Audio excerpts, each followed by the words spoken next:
Season 5 of Marvel Rivals has officially landed, and some of my placement matches had me losing my absolute mind. And today, just like I do in every single season, I'm breaking down some of the biggest winners of Season 5 and the heroes you should seriously consider maining if you want to dominate your ranked grind. Whether it's a Vanguard, a Duelist, a Strategist, every role, every standout pick, and why they're so strong right now. Now, just a little bit of a side note, some characters remained unchanged from Season 4.5 to Season 5, so we're not going to be talking about those type of characters, because by now you should already know that a lot of those characters are already strong. Characters like Emma Frost, Daredevil, Psylocke, Jeff, you get the idea. While you're at it, don't forget to subscribe to the channel, like the video as always, and hype it up as well. We're going for 50,000 subscribers before the end of the year. That would be insane. But without further ado, let's dive straight in. Now in Season 5, a majority of the Vanguards, mainly off-tanks, got pretty massive changes. And some changes were maybe a little too much, but that's besides the point. The first one to talk about is Magneto. Honestly, the clear #1 pick, and he has been for some time now, even more so in Season 5. Because in Season 5, they split the cooldowns for the self bubble and ally bubble, meaning they're on 2 separate cooldowns now, so you can bubble yourself and bubble an ally at the same time, whether it's offensively or defensively, without choosing between them, completely changing his playstyle. He's going to be able to engage safely, turn fights instantly, poke down squishies like he's already been doing because they didn't touch his damage, combo with his new Gambit team up, which is absolutely insane, and his meter clutch plays all day. If for whatever reason you've been sleeping on Magneto up until now, let me tell you, Season 5 is your wake-up call to honestly pick him up. He's dominating from top level pro play all the way down to silver.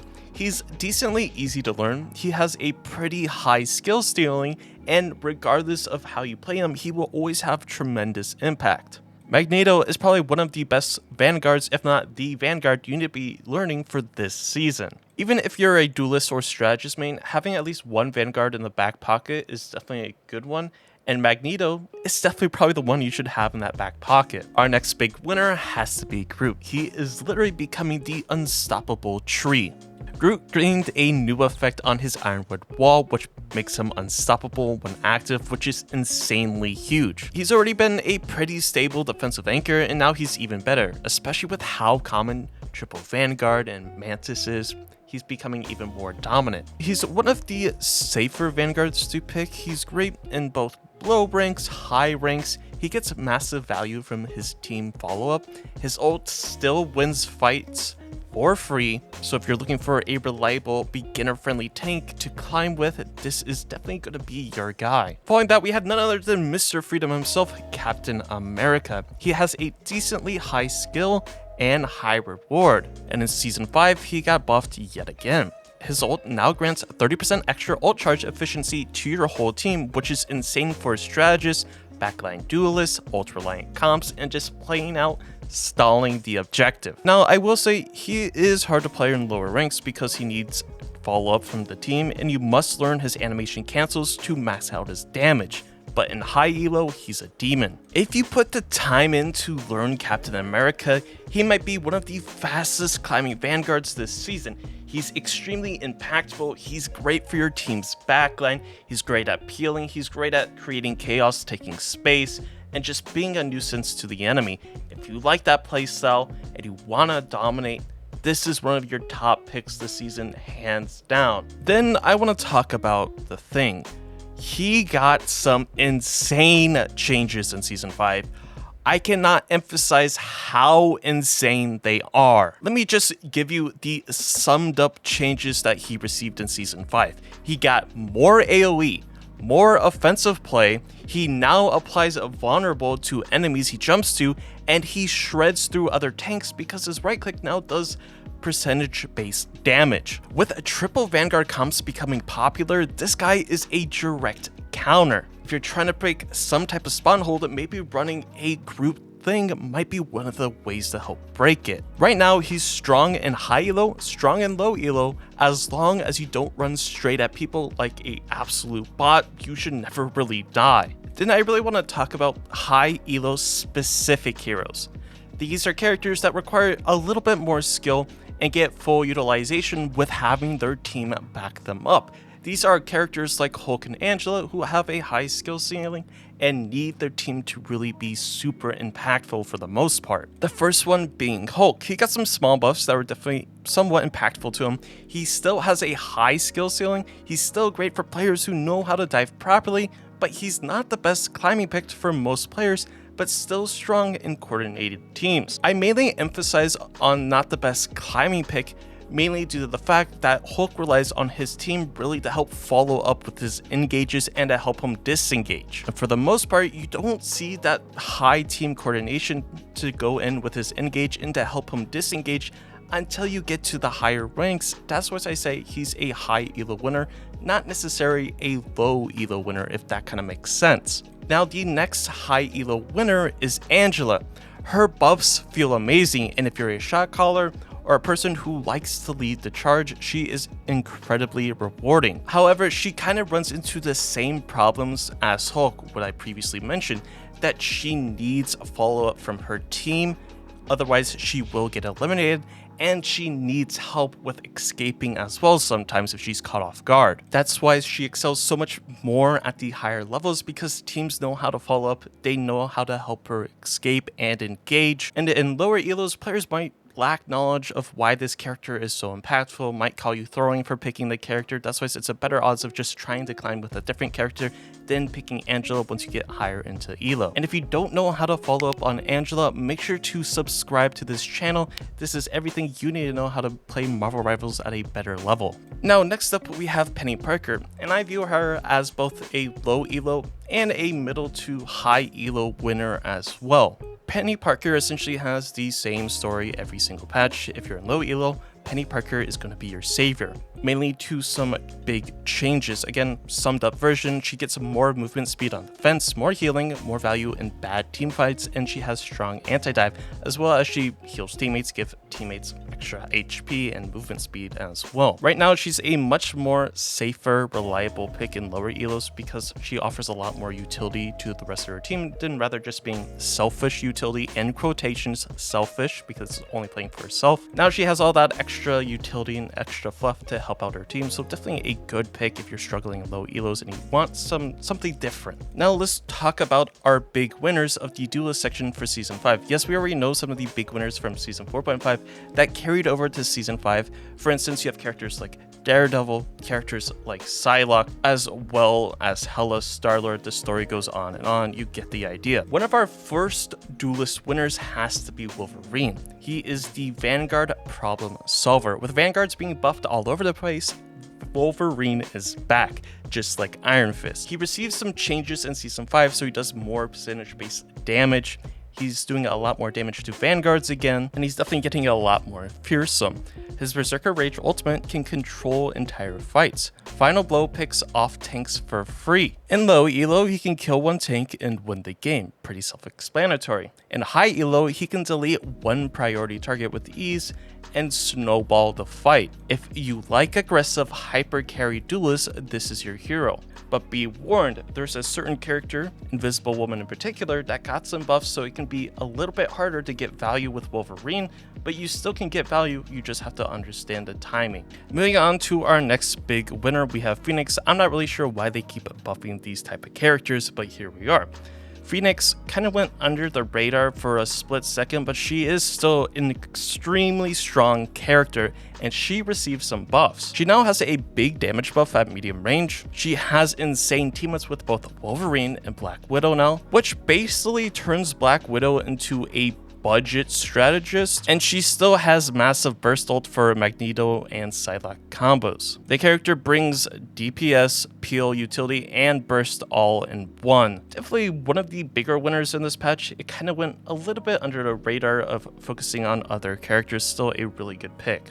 Moving on, we have Mr. Fantastic, and for whatever reason, he's like the low elo final boss. He's not necessarily a S tier character, but his survivability changes make him terrifying in lower ranks. These changes make him harder to kill, annoying to deal with, and perfect for messy low elo fights. In high elo, he's a lot more of a situational pick, but he can be flexed on certain maps like Midtown, for instance, or you could throw Central Park into the mix as well. Now, moving on, another big winner is NAMOR. He's still a defensive beast. With Hela still untouched, Namor reigns the king of holding points, fortifying setups, creating chaos with his gigantic will, and surviving with his blessing of the deep, and the flanks this character can pull off can definitely be really annoying to deal with. It's mainly due to the fact that the team up with Hela Namor remained untouched, and Hela also remained untouched, that Namor is such a prevalent and persistent character that you see time and time again, and is definitely a character that should not be slept on if you're looking for a duelist to pick up. Namor is pretty fun regardless. Now, moving on, we come to our final big winner duelist in my personal opinion. It has to be Storm. Now, you might be wondering why Storm. She received some buffs with her damage boost to herself and to her team, which was great, and Storm is very strong in coordinated play. She synergizes extremely well with teams that are trying to break spawn holds. If you pair Storm with Punisher, Moon Knight, you can even throw Squirrel Girl into the mix just to make a stronghold. She is very strong. She can damage boost into triple Vanguard metas, like I was previously stating. Her Omega Hurricane shuts down Strategist ultimates if you're running the Jeff NATO, because Jeff has played so much. And she has some pretty great aerial carry potential. And the crazy part is, she is probably the best flyer in the game right now for high elo and most ranks as well. Mainly due to the fact that characters like Ultron, Human Torch, Iron Man were all nerfed, patches and patches ago. So right now, she is probably the best aerial character, which is pretty insane. But now let's talk about our real winners of Season 5, the Strategists. These characters got some unbelievable buffs that I would have never expected. The first one is Invisible Woman, and she's honestly absolutely broken. Invisible Woman is hands down one of the best heroes in the entire game right now. She received some insane buffs, and if you want to see those buffs, make sure to click the related video to see the patch notes. Basically, what she got was a self-shield that blocks Iron Man and Magneto ults, and she can self-heal now instead of using her invisibility ability or her double jump. She can now save her escape and movement abilities and just shield herself. Her push and pull got an insane buff where she has a 5-meter increase now. She also has insane damage and great healing. Basically, expect bans, expect complaints, and honestly, Invisible Woman and Magneto is the Season 5 cheat code. Now let's talk Gambit. Gambit arrived as the newest hero in Season 5. He's extremely fun to play, but he's honestly insanely strong. He feels incredible. In short, he is a hybrid duelist plus utility that has great healing as well. It's a very weird mix, but honestly it feels amazing. He has hyper mobility, he's good healing with his bouncing cards, he removes crowd control effects, he has strong offensive initiations, he does a massive burst damage with his spade cards, and probably has one of the better team ups in the game right now with Magneto. That was kind of like old school Scarlet Witch Magneto combo, or the team up, which I absolutely loved. And like I was saying, he plays like a DPS strategist hybrid, and he scales hard with skill. And if you want a strategist who can absolutely take over a game and carry, Gambit is 100% your pick. But if you're swapping from Duelists or Vanguard to play Gambit, let the strategist mains play the character first. Come on guys, be nice. Now our next big winner in the strategist section of Season 5 is Cloak and Dagger, and this dynamic duo is still insane. Previously, this duo was 250 HP, a pretty low number in my opinion, but they raised that to 275. With this extra HP, they sit comfortably in the meta. This character provides auto-aim value in low elo, so it's a little bit of an easier character if this is your first time getting into a shooter or a hero shooter, for instance. Following that, you have the Terror Cape, which is the vulnerability, the blinding cape, has incredibly high value and high elo, and is honestly a perfect pair for Gambit or Invisible Woman. They have great peel, engage, and utility. It's probably one of the most versatile strategists in the entire game. Following that, we have Adam Warlock, who's another major winner. He has faster resurrection now, he has greater mobility as well when he's in his Soul Resurgence form, he has a burst duelist style damage, he has huge mid-range pressure, and if Invisible Woman is banned, he's probably the go-to pick for top level strategist mains if Gambit is also picked already. Now, like I said, there's other strategists that are already huge priority picks that were from Season 4.5, like Jeff and so on, Mantis, Luna Snow. We get the idea, they're still strong. Then last, but certainly not least, we have RACCOON. Rocket is finally back. He was back in season 4.5 with his buffs to his ultimate, but in season 5 they buffed him again. To sum it up, he got big healing buffs. Now he has great backline survivability. He was already pretty tricky to kill. He's even trickier and even more so. His BRB beacon revive is still broken. It's on a less cooldown now.